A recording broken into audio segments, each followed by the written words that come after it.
We're taking gesture from clear as mud to clear as crystal in this series. So we started with the foundation of gesture drawing, which is angles. Those are clearly defined and based on the structure that you see. So now we're going to move on to the second level of gesture, which is where these ideas of flow and rhythm come in. So all those mysterious, beautiful curves that you love in gesture drawings, they're not going to be so mysterious after this video. And we're going to break it down. So in this one, we're really going to focus on the idea of visual flow, and we're going to go to a depth that I don't think you will have seen before. So here are two sets of dots. In the set on the left, the stars are sort of all over the place, but the one on the right has a fairly obvious flow. So in this case, it's pretty easy to see. It's almost undeniable that these dots are related to each other along that curve. That is how clear and obvious the flows that we want are going to be in our figure drawings. So it's not that you have to see something that isn't clear or isn't obvious. It's not about having special talent or, magic eyes or something. The challenge though is that we aren't seeing a load of dots in life drawing. We're seeing a figure. So imagine if what we saw in the figure was turned into a series of dots. You could start to see the flowing curves that run through them. So here's my suggestion to get you started seeing the important points of the figure that your curves will then flow through. So there's the outline of the figure and the outline of the head, which you might need to imagine without hair. You can continue that around the jaw, and then there's the line across the brow and around the side of the eye socket, if you like. There's the ear, which is always super useful to place. It's a big point of connection and balance.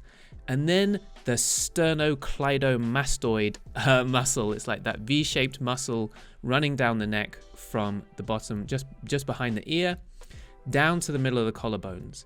There's the collarbones themselves, then the line running down the middle of the chest through the belly button to the crotch, the line running along the bottom of the chest, which continues along the pecs to the arms.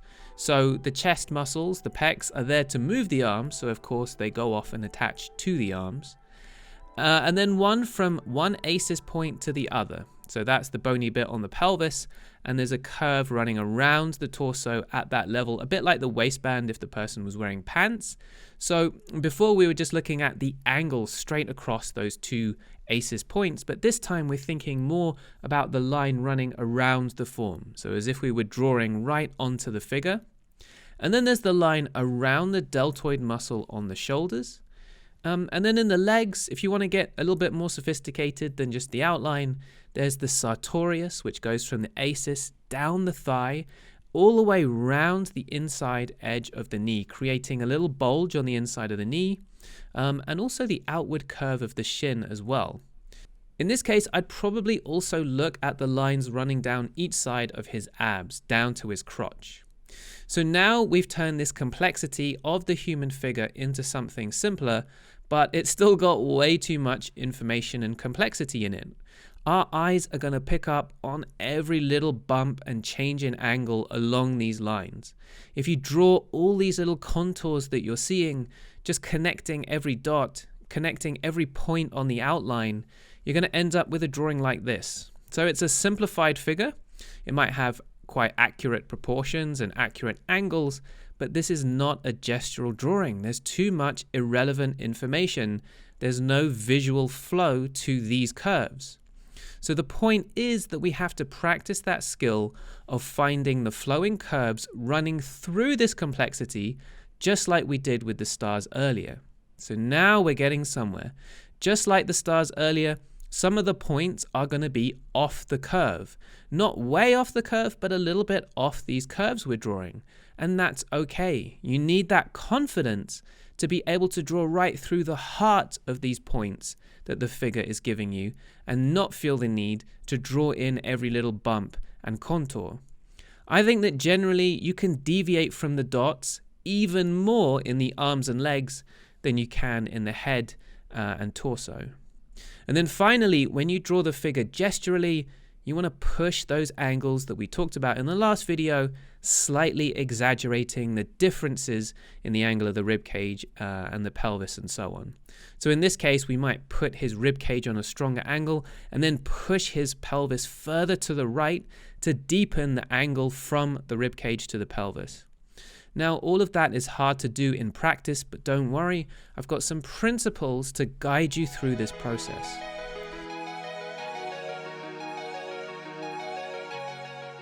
So these are not drawings of the structure, and they aren't drawings of the forms. Those are good exercises to do, but we're doing gesture right now. The gesture and the structure are two sides of the same coin though. So your gestural flows flow between and around structural points and forms on the figure.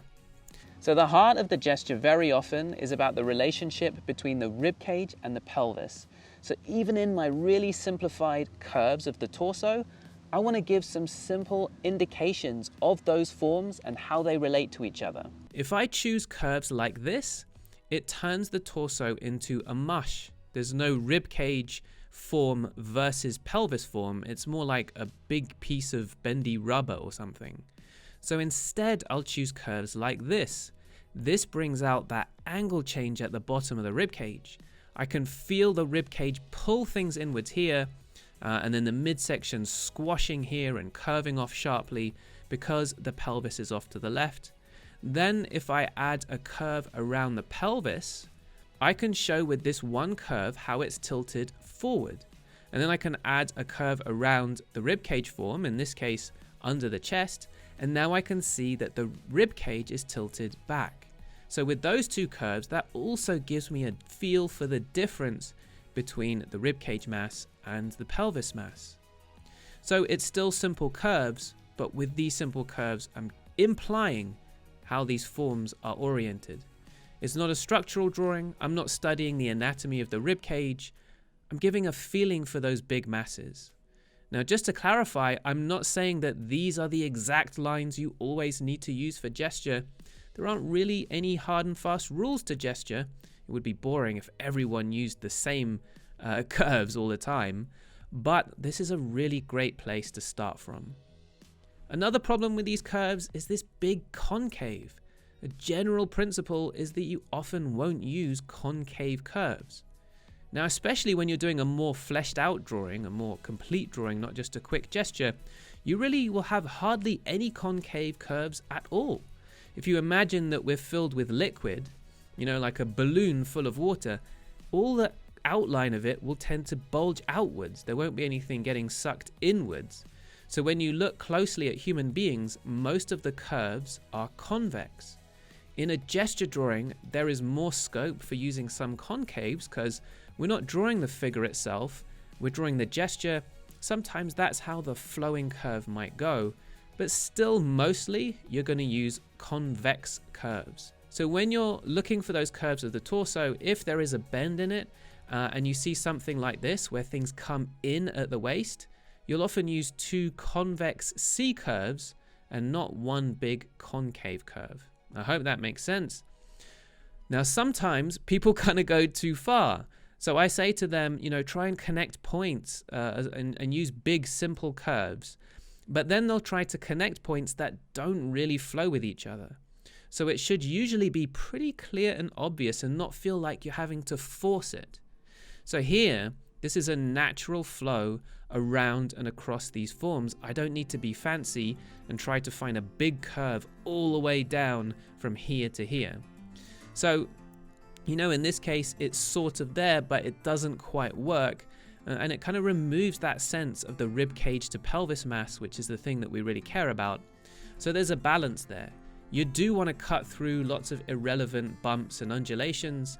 You're drawing the gesture, not the anatomy. But on the other hand, you don't need to try to connect things with flowing curves that don't really work, that don't really connect.